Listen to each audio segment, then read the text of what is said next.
If your downspouts are draining water right next to your house foundation, you're basically asking for trouble with leaks and water damage.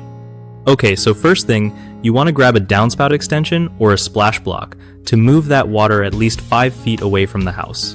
Make sure the gutters and downspouts are clean, like all the leaves and gunk out, so water flows smoothly and doesn't back up. You can use a flexible downspout extender that's easy to adjust depending on your yard's slope. If you've got a sloping yard, try to direct water downhill so it naturally moves away from your foundation.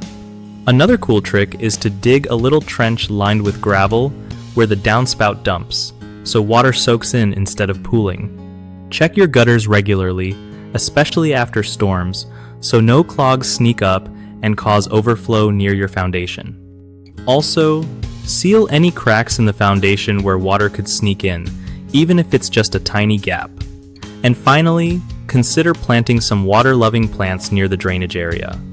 They help soak up extra moisture and keep things dry around your foundation.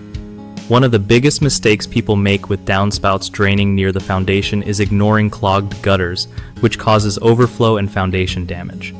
Fix this by cleaning gutters at least twice a year. Another common problem is having downspouts too short or disconnected extensions, so water pools near the house just get longer extensions or splash blocks to push water further away. Lastly, many people forget to check for grading issues. If your yard slopes toward the house, water will always head to the foundation.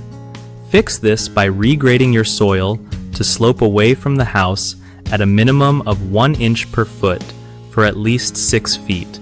BigHomeProjects.com is awesome because it connects homeowners with trusted local contractors who really know their stuff. Plus, it helps contractors find quality projects fast, so everyone gets what they need without all the hassle.